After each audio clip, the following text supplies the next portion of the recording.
Learn with സുവിതയുടെ മറ്റൊരു അധ്യായത്തിലേക്ക് എല്ലാ കൂട്ടുകാർക്കും സ്വാഗതം. നമ്മൾ പഠിച്ചുകൊണ്ടിരിക്കുന്ന ചാപ്റ്ററിൻ്റെ പേര് principles of inheritance and variation. നമ്മൾ കഴിഞ്ഞ ക്ലാസ്സിൽ പഠിച്ചത് ക്രോമസോമൽ തിയറി ഓഫ് ഇൻഹെറിറ്റൻസ്. അത് ക്രോമസോമൽ തിയറി ഓഫ് ഇൻഹെറിറ്റൻസ് പ്രകാരം മെൻറ്റലിൻ്റെ മോണോ ഹൈബ്രിഡ് ക്രോസിനും ഡൈ ഹൈബ്രിഡ് ക്രോസിനും നൽകിയ എക്സ്പ്ലനേഷൻ. ഇനി ഈ ക്ലാസ്സിൽ നമ്മൾ പഠിക്കുന്ന ടോപ്പിക് ലിങ്കേജ് ആൻഡ് റീകോമ്പിനേഷൻ. രണ്ട് ചെറിയ ടോപ്പിക്കുകളാണ് പഠിക്കുന്നത്. നമ്മൾ ലിങ്കേജ് ആൻഡ് റീകോമ്പിനേഷൻ എന്ന് പറയുന്ന ടോപ്പിക്കിലേക്ക് പോകുന്നതിൻ്റെ മുന്നേ നമുക്ക് വേറെ ചെറിയൊരു കാര്യങ്ങളും കൂടെ ഡിസ്കസ് ചെയ്തതിന് ശേഷം എന്താണ് ലിങ്കേജ്, എന്താണ് റീകോമ്പിനേഷൻ എന്ന് പറയാം. അപ്പോൾ നോക്കൂ, നമ്മൾ കഴിഞ്ഞ ക്ലാസ്സിൽ ക്രോമസോമൽ തിയറി ഓഫ് ഇൻഹെറിറ്റൻസ് പറഞ്ഞു. സട്ടൺ ആൻഡ് ബൊവേറിയാണ് പ്രപ്പോസ് ചെയ്തത് എന്ന് പറഞ്ഞിരുന്നു. ഈ ക്രോമസോമൽ തിയറി ഓഫ് ഇൻഹെറിറ്റൻസിന് എക്സ്പെരിമെൻ്റലി പ്രൂവ് ചെയ്ത സയൻറ്റിസ്റ്റാണ് മോർഗൻ, തോമസ് ഹൺ മോർഗൻ അല്ലെങ്കിൽ TH മോർഗൻ എന്ന് പറയുന്ന സയൻറ്റിസ്റ്റ്. ക്രോമസോമൽ തിയറി ഓഫ് ഇൻഹെറിറ്റൻസിനെ എക്സ്പെരിമെൻ്റലി പ്രൂവ് ചെയ്ത സയൻറ്റിസ്റ്റാണ് TH മോർഗൻ. അദ്ദേഹവും അദ്ദേഹത്തിൻ്റെ സഹപ്രവർത്തകരും കൂടിയാണ് ഇതിന് ഒരു വെരിഫിക്കേഷൻ കൊടുക്കുകയും എങ്ങനെയാണ് സെക്ഷുവൽ റിപ്രൊഡക്ഷൻ വഴി വേരിയേഷൻ ഉണ്ടാകുന്നത് എന്ന് കണ്ടെത്തുകയും ചെയ്തു. അപ്പോൾ ഇദ്ദേഹമാണ് TH മോർഗൻ അല്ലെങ്കിൽ തോമസ് ഹൺ മോർഗൻ എന്ന് പറയുന്ന സയൻറ്റിസ്റ്റ്. മോർഗൻ അദ്ദേഹത്തിൻ്റെ എല്ലാ എക്സ്പെരിമെൻറ്റിനും വേണ്ടിയിട്ടും ഉപയോഗിച്ച ഒരു ഫ്ലൈ ആണ് ഫ്രൂട്ട് ഫ്ലൈ, അല്ലെങ്കിൽ അതിൻ്റെ സയൻറ്റിഫിക് നെയിമാണ് Drosophila melanogaster. Morgan worked with tiny fruit flies called Drosophila melanogaster. ആ പേര് ശ്രദ്ധിച്ചു വയ്ക്കുക. നമ്മൾ മെൻ്റലിൻ്റെ എല്ലാ വർക്ക് പറയുമ്പോഴും പിസം സെറ്റൈവം എന്ന് പറയുന്ന പോലെ മോർഗൻ എല്ലാ സ്റ്റഡീസും നടത്തിയിരുന്നത് ഡ്രോസോഫില മെലനോഗ്യാസ്റ്റർ എന്ന ഫ്രൂട്ട് ഫ്ലൈസിലാണ്. അപ്പോൾ നിങ്ങൾക്ക് പരിചയമുണ്ടോ ഈ ഡ്രോസോഫില മെലനോഗ്യാസ്റ്റർ? ഇങ്ങനെ ഒരു വലിയൊരു പേര് അല്ലേ? ആ പേര് കേൾക്കുമ്പോൾ തീരെ പരിചയമില്ലാത്ത ഏതോ ഒരു ഓർഗാനിസമാണ് എന്നായിരിക്കും നിങ്ങൾ ചിന്തിക്കുക. പക്ഷേ ചിത്രം കാണുമ്പോൾ ഇതായിരുന്നോ എന്ന് ചോദിക്കും. അപ്പോൾ നമുക്ക് ചിത്രം ഒന്ന് കണ്ടുനോക്കാം. നോക്കൂ, ഇവിടെ കാണാം. ഇതെന്താണ്? ഒരു പഴം. ആ പഴത്തിൻ്റെ മേലെ ഒരുപാട് ചെറിയ ഫ്ലൈസ് വന്നിരിക്കുന്നത് കണ്ടുവോ? ആ ഫ്ലൈസ് ആണ് ഫ്രൂട്ട് ഫ്ലൈസ്. നിങ്ങൾ വീട്ടിൽ സാധാരണ കാണുന്ന ചെറിയ, വളരെ ചെറിയ ഫ്ലൈസ് അല്ലേ? എന്തെങ്കിലും തുറന്നു വെച്ചാൽ, ഭക്ഷണ സാധനങ്ങൾ തുറന്നു വെച്ചാൽ ഈ ചെറിയ ഫ്ലൈസ് അതിൽ വന്നിരിക്കും. ഒരു തക്കാളി മുറിച്ച് വയ്ക്കുക, അല്ലെങ്കിൽ ബ്രെഡ് തുറന്നു വയ്ക്കുക, അല്ലെങ്കിൽ ചെറിയൊരു പാത്രത്തിൽ കുറച്ച് തൈര് എടുത്ത് വെച്ച് നോക്കുക. അപ്പോൾ അതിലേക്ക് ചെറിയൊരു പ്രാണി പറന്നു വരുന്നത് കാണാം. ആ ഫ്ലൈസിൻ്റെ പേരാണ് ഡ്രോസോഫില മെലനോഗ്യാസ്റ്റർ. ഓക്കെ, ആ ഡ്രോസോഫില മെലനോഗ്യാസ്റ്ററാണ് മോർഗൻ എക്സ്പെരിമെൻ്റൽ പർപ്പസിനായിട്ട് യൂസ് ചെയ്ത ഓർഗാനിസം. അപ്പോൾ എന്തുകൊണ്ടാണ് Y he selected Drosophila for his studies? എന്തുകൊണ്ടാണ് ഈ ഒരു ചെറിയ ഫ്ലൈസിനെ അദ്ദേഹം എക്സ്പെരിമെൻ്റൽ പർപ്പസിന് വേണ്ടി സെലക്ട് ചെയ്തത്? നമ്മൾ മെൻ്റൽ പിസം സെറ്റൈവത്തിനെ സെലക്ട് ചെയ്യാൻ കാരണം റീസൺസ് പറഞ്ഞിരുന്നു. അതേപോലെ മോർഗൻ ഡ്രോസോഫിലയെ സെലക്ട് ചെയ്യാനുണ്ടായ കാരണങ്ങൾ എന്തൊക്കെയാണ് എന്ന് നോക്കാം. നോക്കൂ, ഫസ്റ്റ് റീസൺ എന്ന് പറയുന്നത് they could be easily grown on simple synthetic medium in laboratory. വളരെ എളുപ്പത്തിൽ കൾച്ചർ ചെയ്തെടുക്കാൻ പറ്റുന്ന ഓർഗാനിസം, ജീവികളാണ് ഈ ഫ്രൂട്ട് ഫ്ലൈസ്. അതിന് പ്രത്യേകിച്ച് എക്യുപ്മെൻറ്റ്സോ അല്ലെങ്കിൽ വേറെ ഒരു ഉപകരണങ്ങളുടെയും സഹായമില്ലാതെ തന്നെ വളരെ എളുപ്പത്തിൽ ഈ ജീവികളെ ലബോറട്ടറിയിൽ വളർത്തിയെടുക്കാം. അത് ഫസ്റ്റ് റീസൺ. അപ്പോൾ നമ്മൾ നേരത്തെ പറഞ്ഞ പോലെ ഒരു പഴം ജസ്റ്റ് വെച്ചാൽ തന്നെ അതിൽ ധാരാളം ഫ്രൂട്ട് ഫ്ലൈസ് പറന്ന് വന്നോളും. അപ്പോൾ അവിടെ എഗ്ഗ് ഡെപ്പോസിറ്റ് ചെയ്യും, അതിൽ നിന്ന് ഒരുപാട് പ്രോജനീസ്, യങ് വൺസ് ഉണ്ടാവും. Then second reason, they complete their life cycle in 2 weeks. ഏകദേശം 2 ആഴ്ചക്കാലം കൊണ്ട് തന്നെ ജീവിതചക്രം പൂർത്തിയാക്കുന്ന ജീവികളാണ് ഫ്രൂട്ട് ഫ്ലൈസ്. അപ്പോൾ വളരെ ചെറിയൊരു കാലഘട്ടമേ ഉള്ളൂ മുട്ടയിട്ട് യങ് വൺസ് ഉണ്ടാകുന്നതിനെടുക്കുന്നത്. അതുകൊണ്ട് ആ എക്സ്പെരിമെൻറ്റിൻ്റെ ഒരു F1 ജനറേഷൻ F2 ജനറേഷൻ ഒക്കെ ഒരു 2 ആഴ്ച കാലം കൊണ്ട് തന്നെ ഒബ്സേർവ് ചെയ്യാൻ കഴിയും. അതും അദ്ദേഹത്തിൻ്റെ ഈ സെലക്ഷനുള്ള ഒരു റീസൺ, രണ്ടാമത്തെ റീസൺ. ദെൻ തേർഡ് റീസൺ നോക്കൂ, single mating produce large number of progenies. ഒരൊറ്റ തവണ തന്നെ ഒരുപാട് യങ് വൺസ് ഉണ്ടാകുന്നുണ്ട്. അപ്പോൾ ഒരുപാട് എഗ്സ് ഡെപ്പോസിറ്റ് ചെയ്യുന്നു, അതിൽ നിന്ന് ഒരുപാട് പ്രോജനീസ്, ഒരു സിംഗിൾ മേറ്റിങ്ങിൽ ഒരുപാട് പ്രോജനീസ് ഉണ്ടാകുന്നു. അത് third reason. Then fourth one നോക്കൂ, male and female flies are easily distinguishable. Male ഫ്ലൈസിനെയും ഫീമെയിൽ ഫ്ലൈസിനെയും കണ്ടാൽ എളുപ്പത്തിൽ തിരിച്ചറിയാം. സെക്ഷുവൽ ഡൈമോർഫിസം ഉണ്ട്. നോക്കൂ, ഇവിടെ ഇത് മെയിൽ ഫ്ലൈ ആണ്, ഇത് ഫീമെയിൽ ഫ്ലൈ ആണ്. എന്തെങ്കിലും വ്യത്യാസം കാണുന്നുണ്ടോ? നോക്കൂ, കമ്പാരിറ്റീവ്ലി ഫീമെയിൽസ് ആണ് വലിയ സൈസ്. അതിൻ്റെ അബ്ഡോമൻ്റെ ഷേപ്പും ഒക്കെ ഒന്ന് നോക്കുക. അപ്പോൾ ഫീമെയിൽസിനെയും മെയിൽസിനെയും കണ്ടാൽ എളുപ്പത്തിൽ തിരിച്ചറിയാം.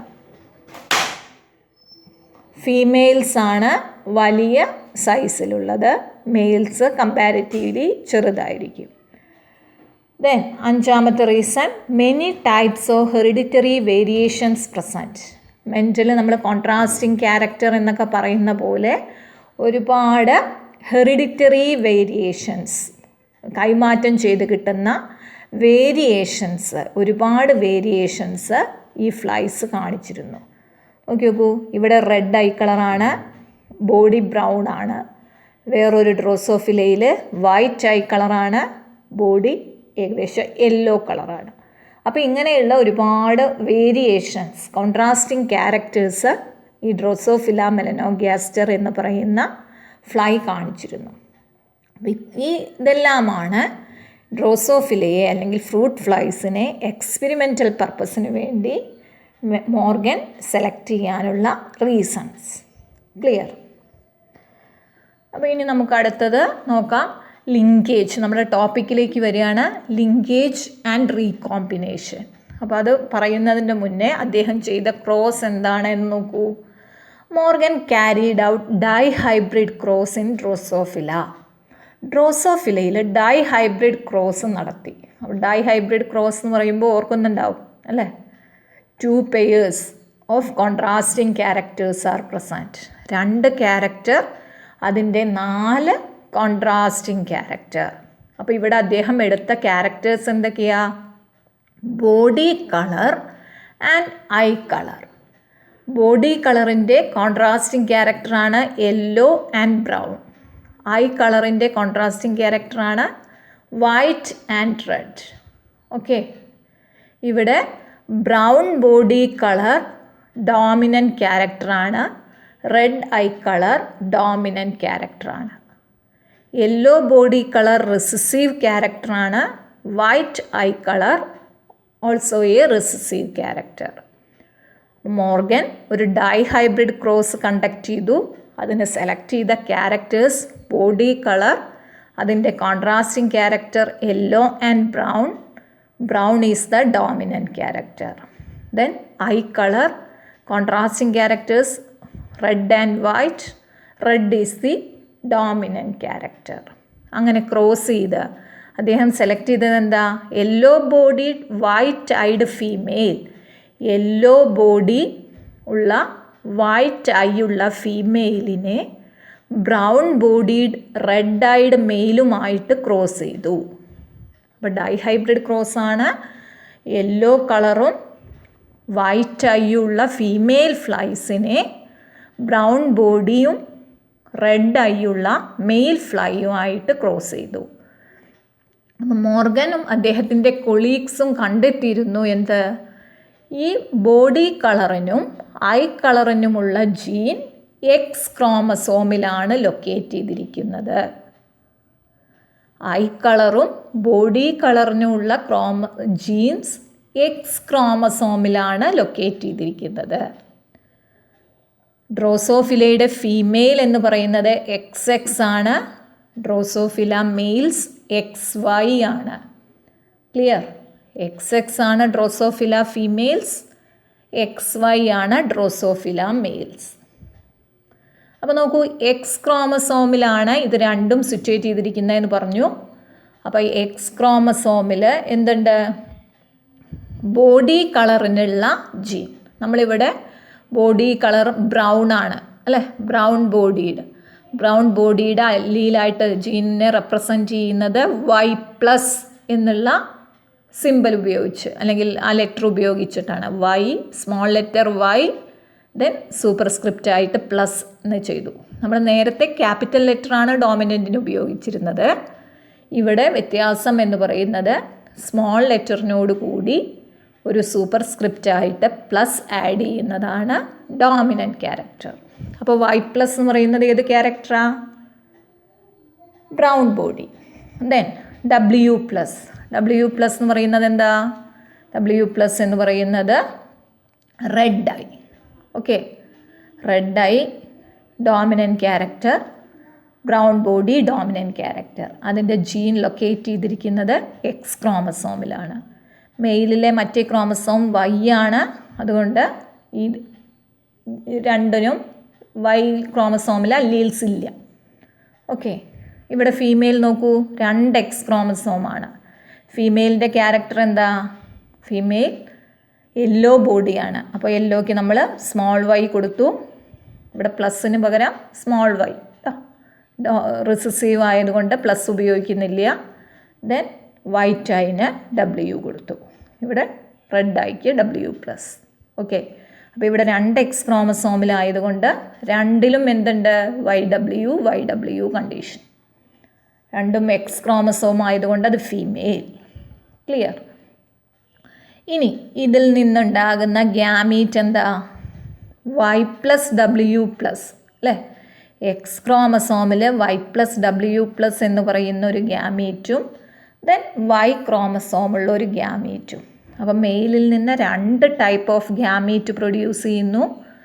Y+W+ എക്സ് ക്രോമസോം കണ്ടെയ്നിങ് ഗ്യാമീറ്റും ഒരു Y ക്രോമസോമുള്ള ഗ്യാമീറ്റും. ദെൻ ഫീമെയിലിൽ നിന്നോ YW എന്ന് പറയുന്ന ഒരു ഗ്യാമീറ്റ്, എക്സ് ക്രോമസോം ഉള്ള YW ജീൻസ് ഉള്ള ഒരു ഗ്യാമീറ്റ്. അടുത്തതും എന്താണ്? അത് തന്നെയാണ്. അതുകൊണ്ട് നമ്മളത് എഴുതിയില്ല. ഓക്കെ, ഇനി നോക്കൂ, ഈ Y+W+ ഉള്ള സ്പേം അല്ലെങ്കിൽ മെയിൽ ഗ്യാമീറ്റ് YW ഉള്ള ഫീമെയിൽ ഗ്യാമീറ്റുമായി ഫ്യൂസ് ചെയ്യുന്നു. അപ്പോൾ നമുക്ക് എന്ത് കിട്ടും? Y+Yയും W+W, അല്ലേ? അപ്പോൾ ഇതിൽ രണ്ടും എന്താണ്? എക്സ് ക്രോമസോമാണ് ഫ്യൂസ് ചെയ്തത്. അപ്പോൾ 2X ക്രോമസോം വന്നതുകൊണ്ട് അതെന്താണ്? ഫീമെയിലാണ്. ഇവിടെ Y+ ഉള്ളത് കൊണ്ട് അതെന്താണ്? അതാണ് ഡോമിനൻറ്റ് ക്യാരക്ടർ. Y+ എന്ന് പറയുന്ന ഡോമിനൻറ്റ് ക്യാരക്ടർ എന്താ?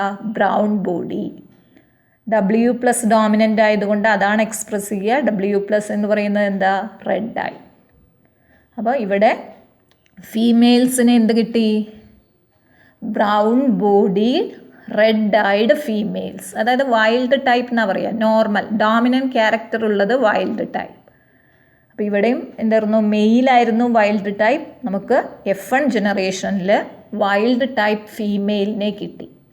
ദെൻ ഇനി അടുത്തതിൽ നോക്കൂ, Y ക്രോമസോമുള്ള ഗ്യാമീറ്റ് YW എക്സ് ക്രോമസോമിലുള്ള ആ ഗ്യാമീറ്റുമായി ഫ്യൂസ് ചെയ്യുമ്പോൾ എന്ത് കിട്ടും? YWയും Y ക്രോമസോമുള്ള മെയിലിനെ കിട്ടും, അല്ലേ? അപ്പോൾ മെയിലാണ്. ഇവിടെ Y ക്രോമസോം ആയതുകൊണ്ട് മെയിലാണ്. XY കണ്ടീഷനാണ്. ഇവിടെ XS കണ്ടീഷൻ ആയതുകൊണ്ട് ഫീമെയിൽ, XY കണ്ടീഷൻ ആയതുകൊണ്ട് മെയിൽ. മെയിലിൻ്റെ ക്യാരക്ടർ എന്താ? Y, സ്മോൾ y ആണ്. അതുകൊണ്ട് യെല്ലോ ബോഡി. W ആയതുകൊണ്ട് വൈറ്റ് ഐ കളർ. അപ്പോൾ വൈറ്റ് ഐഡ് യെല്ലോ ബോഡി മെയിലിനെ കിട്ടി. അപ്പോൾ ഫീമെയിലും മെയിലിനെയും കിട്ടി. ഇതാണ് F1 ജനറേഷൻ. ഇനി F1 ജനറേഷൻ എന്ത് ചെയ്തു? ഇൻ്റർക്രോസ്ഡ്. ഈ കിട്ടിയ മെയിലിനെയും ഫീമെയിലിനെയും കൂടെ ക്രോസ് ചെയ്തു. എന്തിനു വേണ്ടി? F2 ഉണ്ടാക്കാൻ. അപ്പോൾ നോക്കൂ, നിങ്ങൾ ടെക്സ്റ്റിൽ ക്രോമസോം വെച്ച് കാണിച്ചതാണ്. YW ഉള്ള, നമ്മൾ എഴുതിയത് തന്നെ, YW ഉള്ള 2X ക്രോമസോം. ഇവിടെ Y+W+ ഉള്ള എക്സും വൈയും. നമുക്ക് കിട്ടുന്നത് YW+W+ ഉള്ള ഒരു ഫീമെയിലും Y ക്രോമസോമുള്ള മെയിലും. അതിനെ ഇൻ്റർക്രോസ് ചെയ്ത് F2 ജനറേഷൻ ഉണ്ടാക്കുന്നു. അപ്പോൾ നോക്കൂ, ആ F2 ജനറേഷനിൽ നമ്മൾ സാധാരണഗതിയിൽ ഡൈഹൈബ്രിഡ് ക്രോസാണ് നടത്തുന്നത്. അപ്പോൾ F2 ജനറേഷൻ്റെ ഫിനോട്ടിപ്പിക് റേഷ്യോ എന്തായിരിക്കും? നോർമലായിട്ട് മെൻറ്റലിന് കിട്ടിയ റേഷ്യോ 9:3:3:1 അല്ലേ? ഓർക്കുന്നില്ലേ? ടോളും ഗ്രീനും ഒക്കെ എടുത്തപ്പോൾ ഉള്ള ആ റേഷ്യോ 9:3:3:1 എന്നുള്ള റേഷ്യോ ആയിരുന്നു മെൻറ്റലിന് കിട്ടിയിരുന്നത്. പക്ഷേ മോർഗൻ്റെ സ്റ്റഡിയിൽ എന്തായിരുന്നു? F2 ratio deviated from 9:3:3:1. F2 ratio എന്ത് ചെയ്തു? ഇതിൽ നിന്ന് ഡീവിയേറ്റ് ചെയ്തു, വളരെയധികം വ്യത്യാസം കാണിച്ചു. അപ്പോൾ എന്തായിരുന്നു ആ വ്യത്യാസം? അല്ലെങ്കിൽ ആ വ്യത്യാസത്തിന് കാരണം the genes were located on X chromosome. 2 ക്യാരക്ടറിനുള്ള ജീനും ഒരേ ക്രോമസോമിലാണ് ലൊക്കേറ്റ് ചെയ്തിട്ടുള്ളത്. If the 2 genes in a dihybrid cross were situated on the same chromosome, ഒരേ ക്രോമസോമിലാണ് 2 ക്യാരക്ടറിനുള്ള ജീനും ലൊക്കേറ്റ് ചെയ്യുന്നതെങ്കിൽ the proportion of parental gene combination are much higher. Parental ടൈപ്പാണ് കൂടുതലായി കിട്ടുക than non parental type. Clear ആണോ? അപ്പോൾ നമ്മൾ പറഞ്ഞ 2 ക്യാരക്ടറിനുള്ള ജീനുകളും എക്സ് ക്രോമസോമിലാണ്. അപ്പോൾ ഒരു ഡൈഹൈബ്രിഡ് ക്രോസിൽ ജീനുകൾ 2 ക്യാരക്ടറിനുള്ള ജീനുകളും ഒരേ ക്രോമസോമിലാണ് ലൊക്കേറ്റ് ചെയ്തിട്ടുള്ളതെങ്കിൽ പാരൻ്റൽ ജീൻ കോമ്പിനേഷൻ ആയിരിക്കും കൂടുതൽ ദാൻ നോൺ പാരൻ്റൽ ടൈപ്പ്. അപ്പോൾ നേരത്തെ ചെയ്ത ക്രോസിൽ അദ്ദേഹത്തിന് 98.7% എന്താണ്? പാരൻ്റൽ ടൈപ്പാണ് കിട്ടിയത്. ഓൺലി 1.3% ആണ് നോൺ പാരൻ്റൽ ടൈപ്പ് കിട്ടിയത്. പാരൻ്റൽ ടൈപ്പ് എന്ന് പറഞ്ഞാൽ എന്താ? പാരൻസ് എന്തായിരുന്നു? റെഡ് ഐയും ബ്രൗൺ ബോഡിയും യെല്ലോ ബോഡിയും വൈറ്റ് ഐയും, അതാണ് പാരൻസ്. ആ പാരൻ്റൽ കോമ്പിനേഷൻ 98% അതേ കോമ്പിനേഷനായിരുന്നു. ഇനി നോൺ പാരൻ്റൽ ടൈപ്പ് എന്താ? യെല്ലോ ബോഡിയും റെഡ് ഐയും കിട്ടുന്നത് നോൺ പാരൻ്റൽ കോമ്പിനേഷനാണ്. ദെൻ ബ്രൗൺ ബോഡിയും വൈറ്റ് ഐയും കിട്ടുന്നത് നോൺ പാരൻ്റൽ കോമ്പിനേഷനാണ്. അങ്ങനെ കിട്ടിയ നോൺ പാരൻ്റൽ കോമ്പിനേഷൻ എത്രയേ ഉള്ളൂ? ഓൺലി 1.3%. ക്ലിയർ? നോക്കൂ, ഇവിടെ നമ്മൾ നേരത്തെ പറഞ്ഞതിനെ F1 ജനറേഷനെ ഇൻ്റർക്രോസ് ചെയ്ത് F2 ഉണ്ടാക്കിയ ക്രോമസോം കാണിച്ചിരിക്കുന്നതാണ്. അതിൽ Y+W+ എന്ന് പറയുമ്പോൾ വൈൽഡ് ടൈപ്പ്, ദെൻ YW എന്ന് പറയുമ്പോൾ നമ്മളുടെ യെല്ലോ വൈറ്റ് ആയി, Y+W+YW എന്ന് പറയുമ്പോൾ എഗെയിൻ വൈൽഡ് ടൈപ്പ്, YW എന്ന് പറയുമ്പോൾ yellow white. These are parental combination. ഇങ്ങനെ ഈ അടിയിലേക്ക് വരുന്നത് പാരൻ്റൽ ടൈപ്പ്. ആ പാരൻ്റൽ ടൈപ്പ് എത്രയാ? 98.7%. ഓക്കെ, ഇനി ഈ ഭാഗത്ത് നോക്കൂ, Y+W കിട്ടി. Y+ എന്ന് പറഞ്ഞാൽ എന്താ? Brown body. W ഏതാ? ബ്രൗൺ ബോഡി വൈറ്റ് ആയി. നോക്കൂ, ബ്രൗൺ ബോഡി വൈറ്റ് ആയി. ദെൻ YW+ എന്താ? Y എന്ന് പറയുമ്പോൾ യെല്ലോ ബോഡി, W+ റെഡ് ആയി, YW+ എന്ന് പറയുന്നത് റെഡ് ആയി. അപ്പോൾ ഈ താഴേക്ക് വരുന്നത് എന്താണ്? നമ്മൾ പാരൻറ്റിൽ കാണാത്ത ക്യാരക്ടറാണ്. ഈ ഭാഗത്ത് വരുന്നത് പാരൻറ്റിൻ്റെ ക്യാരക്ടറും ഈ ഭാഗത്ത് വരുന്നത് നോൺ പാരൻ്റൽ ക്യാരക്ടർ അല്ലെങ്കിൽ റീകോമ്പിനൻ്റ് ടൈപ്പ്. ആ റീകോമ്പിനൻ്റ് ടൈപ്പ് നമുക്ക് എത്രയേ കിട്ടിയുള്ളൂ? 1.3%. ഇവിടെയാണ് മെൻ്റലിന് എന്ത് കിട്ടിയത്? 9:3:3:1 റേഷ്യോ കിട്ടിയത്. അതിന് പകരം ഇവിടെ മെജോറിറ്റി പാരൻ്റൽ ടൈപ്പ് ആയിരുന്നു.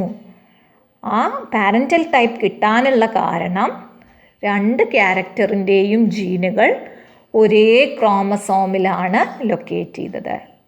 ഈ നോൺ പാരൻ്റൽ ടൈപ്പ് എങ്ങനെയാണ് കിട്ടിയത്? നോക്കൂ, ബൈ ക്രോസിങ് ഓവർ. നിങ്ങൾ പഠിച്ചിട്ടുണ്ടാവും ക്രോസിങ് ഓവർ ആൻഡ് റീകോമ്പിനേഷൻ അല്ലേ. ക്രോമസോമൽ സെഗ്മെൻറ്റ് എക്സ്ചേഞ്ച് ചെയ്യപ്പെടുന്നുണ്ട്. ആ എക്സ്ചേഞ്ച് ചെയ്യുമ്പോഴാണ് വേരിയേഷൻ നടക്കുന്നത്. അപ്പോഴാണ് നോൺ പാരൻ്റൽ ടൈപ്പ് അല്ലെങ്കിൽ റീകോമ്പിനൻ്റ് ടൈപ്പ് ഉണ്ടാകുന്നത്. നോക്കൂ, ഈ മഞ്ഞ മുഴുവനുള്ളതിൻ്റെ ഇടയിൽ ഒരു നീല വന്നു. അവിടെയാണ് എക്സ്ചേഞ്ച് ചെയ്ത സെഗ്മെൻറ്റ് കാണുന്നത്. ഇവിടെ നോക്കൂ, നീല മുഴുവനുള്ളതിൻ്റെ ഇടയിൽ ഒരു മഞ്ഞ വന്നു. ക്രോമസോമൽ എക്സ്ചേഞ്ച് നടന്നതാണ് ഇവിടെ. ക്ലിയർ? അപ്പോൾ ഈ ക്രോമസോമൽ എക്സ്ചേഞ്ച് നടന്നതാണ് റീകോമ്പിനൻ്റ് ടൈപ്പ് ഉണ്ടാകാനുള്ള കാരണം. അങ്ങനെ എക്സ്ചേഞ്ച് നടക്കുന്നത് എത്രയേ ഉള്ളൂ? 1.3% മാത്രമേ റീകോമ്പിനൻ്റ് ടൈപ്പ് അല്ലെങ്കിൽ ഒരു വേരിയേഷനുള്ള ഓസ്പ്രിങ്സ് ഉണ്ടായുള്ളൂ. ഇനി ഇത് തന്നെ വേറൊരു എക്സാമ്പിൾ വഴി മോർഗൻ സ്റ്റഡി ചെയ്തു. നോക്കൂ, അദ്ദേഹം അതിൽ ക്യാരക്ടറായി എടുത്തത് എന്താ? He crossed white eyed miniature winged female with red eyed normal winged male. നേരത്തെ പറഞ്ഞതിന് പകരം ഇവിടെ എന്ത് ചെയ്തു? Eye colour and wing size ആണ് ക്യാരക്ടർ എടുത്തത്. ബോഡി കളറിന് പകരം വിങ് സൈസ് എടുത്തു. അപ്പോൾ വൈറ്റ് ഐയും മിനിയേച്ചർ വിങ് എന്ന് പറയുന്നത് recessive character, red I normal wing എന്ന് പറയുന്നത് ഡോമിനൻ്റ് ക്യാരക്ടർ. അങ്ങനെ ആ ക്രോസിൽ F1 പ്രോജനീസിനെ ഇൻ്റർക്രോസ് ചെയ്തു. നോക്കൂ, അപ്പോൾ മിനിയേച്ചർ വിങ്ങിന് നമ്മൾ കൊടുത്ത ലെറ്റർ M ആണ്. അപ്പോൾ അതിൻ്റെ നോർമൽ വിങ്ങിന് M+ കൊടുക്കും. വൈറ്റ് ഐക്ക് W കൊടുത്തു. അപ്പോൾ റെഡ് ഐക്ക് എന്ത് കൊടുക്കാം? W+. മെയില് Y ക്രോമസോം ഉള്ളത്, ഫീമെയിലിൽ രണ്ടും X ക്രോമസോം. അതിനെ ക്രോസ് ചെയ്ത് ഫീമെയിൽ വൈൽഡ് ടൈപ്പിലുള്ള ഫീമെയിലും വൈറ്റ് മിനിയേച്ചർ വിങ്ങുള്ള മെയിലും കിട്ടി. F1 generation. ആ F1 ജനറേഷനെ എന്ത് ചെയ്തു? ഇൻ്റർക്രോസ് ചെയ്ത് F2 ജനറേഷൻ ഉണ്ടാക്കി. അപ്പോൾ F2 ജനറേഷനിൽ നോക്കൂ, ഈ ഭാഗം മുഴുവൻ എന്താണ്? പാരൻ്റൽ ടൈപ്പ്, W+M+, അതായത് red I normal wing, WM white I miniature wing. ഇവിടെയും എന്താണ്? Red I normal wing, white I miniature wing. ഈ സൈഡ് മുഴുവൻ പാരൻ്റൽ ടൈപ്പ്, 62.8% പാരൻ്റൽ ടൈപ്പ്. ഇവിടെ എന്താണ്? റീകോമ്പിനേഷൻ നടന്നിട്ടുണ്ട്. ആ റീകോമ്പിനേഷൻ നടന്നതിൻ്റെ ഫ്രീക്വൻസി എത്രയാ?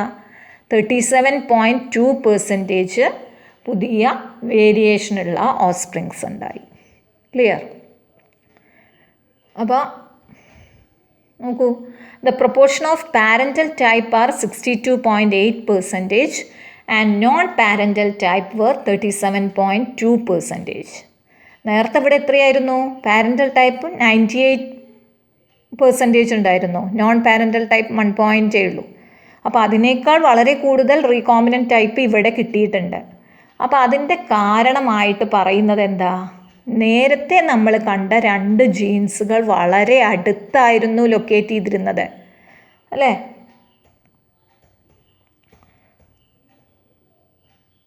ഇവിടെ നോക്കൂ, ഈ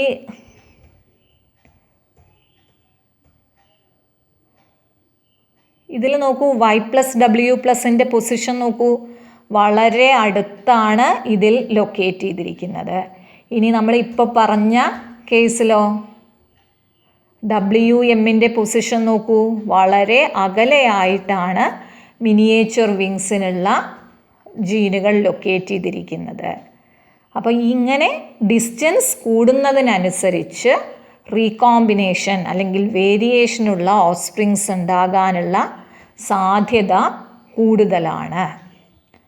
അപ്പോൾ അതിൻ്റെ എക്സ്പ്ലനേഷനാണ് പറയുന്നത്. This is due to the physical association or linkage of the two genes. അങ്ങനെ ഒരു റിസൾട്ട് കിട്ടാൻ കാരണം ജീനുകൾ തമ്മിലുള്ള ഫിസിക്കൽ അസോസിയേഷനാണ്. Even when the genes are placed on the same chromosome, ജീനുകൾ ഒരേ ക്രോമസോമിലാണ് ലൊക്കേറ്റ് ചെയ്തിട്ടുള്ളത് എങ്കിൽ some genes are tightly linked. അടുത്ത ചില ജീനുകൾ വളരെ ടൈറ്റ്ലി അല്ലെങ്കിൽ വളരെ പരസ്പരം ക്ലോസ് അസോസിയേഷനാണ്. ആ ക്ലോസ് അസോസിയേഷനുള്ള ജീനുകൾ എന്താണ്? They show very low recombination. അതിൽ ഓസ്പ്രിങ്സ് എന്താണ്? മെജോറിറ്റി പാരൻ്റൽ ടൈപ്പ് ആയിരിക്കും. എന്നാൽ ചില ജീനുകളോ some genes are loosely linked.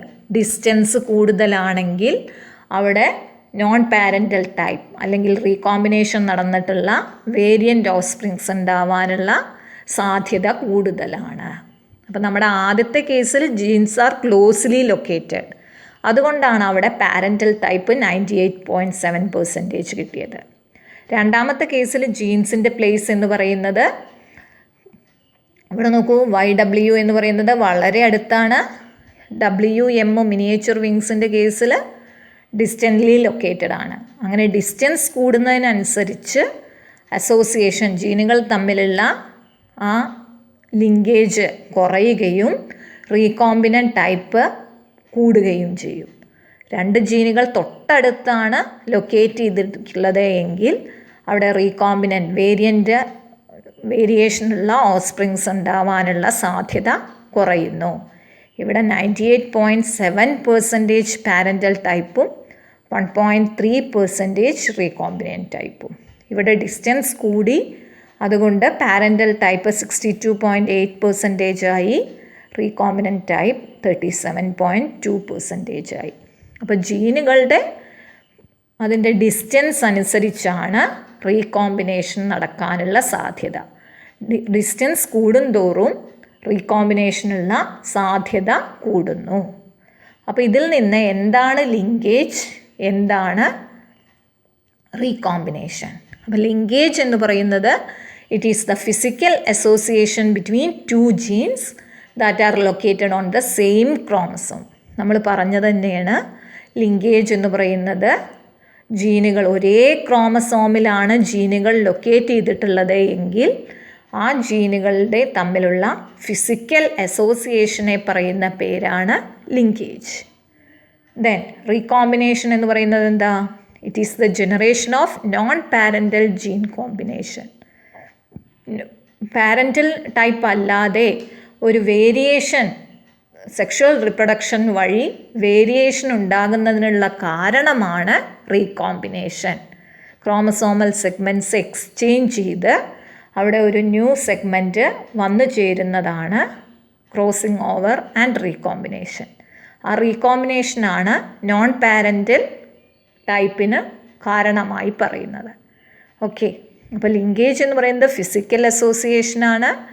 Recombination എന്ന് പറയുന്നത് നോൺ പാരൻ്റൽ ടൈപ്പ് പ്രൊഡ്യൂസ് ചെയ്യാനുള്ള റീസണാണ് റീകോമ്പിനേഷൻ. നമ്മൾ കൺക്ലൂഡ് ചെയ്തത് ഈ ഡിസ്റ്റൻസ് കൂടുന്നതിനനുസരിച്ച് റീകോമ്പിനേഷനുള്ള സാധ്യത കൂടുന്നു.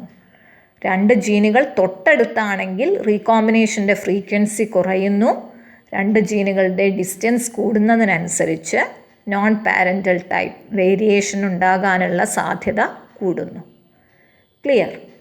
ദെൻ ഇതിനെ ബേസ് ചെയ്ത് ഇദ്ദേഹത്തിൻ്റെ തന്നെ, മോർഗൻ്റെ തന്നെ സ്റ്റുഡൻ്റായ അദ്ദേഹമാണ് ആൽഫ്രഡ് സ്റ്റർട്ടിവൻറ്റ്.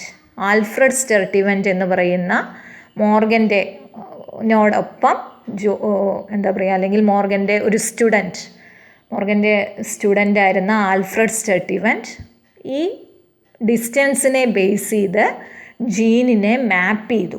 അപ്പോൾ അദ്ദേഹം എന്താ ചെയ്തത് നോക്കൂ. A student of Morgan used the frequency of recombination between gene pairs on the same chromosome as a measure of distance between the genes. Recombination frequency അതിനെ ബേസ് ചെയ്തിട്ട് ജീനുകൾ തമ്മിലുള്ള അകലം കണ്ടെത്തി. And mapped there position on the chromosome. അപ്പോൾ recombination frequency കൂടുതലാണെങ്കിൽ ജീനുകൾ അകലത്താണ് സ്ഥിതി ചെയ്യുന്നത്. റീകോമ്പിനേഷൻ ഫ്രീക്വൻസി കുറവാണെങ്കിൽ ജീനുകൾ വളരെ അടുത്താണ് ലൊക്കേറ്റ് ചെയ്തിരിക്കുന്നത്. അതിനെ ബേസ് ചെയ്ത് ഇദ്ദേഹം എന്ത് ചെയ്തു? ഓരോ ക്രോമസോമിലും ജീനുകളുടെ പൊസിഷനെ മാപ്പ് ചെയ്തു. അതിനെ പറയുന്ന പേരാണ് ജീൻ മാപ്പിംഗ്. അത്തരം മാപ്സാണ് ജനറ്റിക് മാപ്സ്. ആ ജനറ്റിക് മാപ്സാണ് ഇന്ന് നമ്മൾ യൂസ് ചെയ്യുന്ന ഹ്യൂമൻ ജീനോം പ്രോജക്റ്റിനെല്ലാം യൂസ് ചെയ്യുന്നത്. ക്ലിയർ? അപ്പോൾ റീകോമ്പിനേഷൻ ഫ്രീക്വൻസിയെ ബേസ് ചെയ്ത് ജീനുകളുടെ ലൊക്കേഷൻ എവിടെയാണ് എന്ന് കണ്ടെത്തുന്നതാണ് ജീൻ മാപ്പിംഗ്. അതിൻ്റെ അടിത്തറ പാകിയ സയൻറ്റിസ്റ്റാണ് ആൽഫ്രഡ് സ്റ്റർട്ടിവൻറ്റ്. മോർഗൻ്റെ ഒരു സ്റ്റുഡൻ്റാണ് അദ്ദേഹം. ഇദ്ദേഹവും അദ്ദേഹത്തിൻ്റെ എല്ലാ എക്സ്പെരിമെൻറ്റും ചെയ്തത് ഡ്രോസോഫിലയിലായിരുന്നു. അപ്പോൾ നമ്മൾ ഇന്നത്തെ ക്ലാസ്സിൽ പഠിച്ചത് ലിങ്കേജ് എന്താണ്. ഒരേ ക്രോമസോമിലാണ് ജീനുകൾ ലൊക്കേറ്റ് ചെയ്തിട്ടുള്ളതെങ്കിൽ ആ ജീനുകളുടെ അസോസിയേഷനെ പറയുന്ന പേരാണ് ലിങ്കേജ്. രണ്ട് ജീനുകൾ തൊട്ടടുത്താണെങ്കിൽ ദേ ആർ ക്ലോസ്ലി ലിങ്ക്ഡ് എന്ന് പറയാം. ജീനുകളുടെ ഇടയിലുള്ള ഡിസ്റ്റൻസ് കൂടുന്തോറും അത് ലൂസ്ലി ലിങ്ക്ഡ് ആണ്. റീകോമ്പിനേഷൻ എന്ന് പറയുന്നത് ഒരു വേരിയേഷൻ ഉണ്ടാകാനുള്ള ആ പ്രോസസ്സാണ് റീകോമ്പിനേഷൻ. ലിങ്കേജ് കുറവാണെങ്കിൽ അല്ലെങ്കിൽ ജീൻസ് വൈഡ്ലി എപ്പാർട്ടാണെങ്കിൽ റീകോമ്പിനേഷൻ്റെ ഫ്രീക്വൻസി കൂടുന്നു. ജീനുകൾ തൊട്ടടുത്താണെങ്കിൽ റീകോമ്പിനേഷൻ്റെ ഫ്രീക്വൻസി കുറയുന്നു. അതിനെ ബേസ് ചെയ്ത് ആൽഫ്രഡ് സ്റ്റർട്ടിവൻറ്റ് എന്ന് പറയുന്ന സയൻറ്റിസ്റ്റ് ജീനുകളുടെ പൊസിഷനെ മാപ്പ് ചെയ്തു. അതാണ് ജീൻ മാപ്പിംഗ്. ക്ലിയർ? അപ്പോൾ ഇത്രയാണ് ഇന്നത്തെ നമ്മുടെ ക്ലാസ്. Thank you.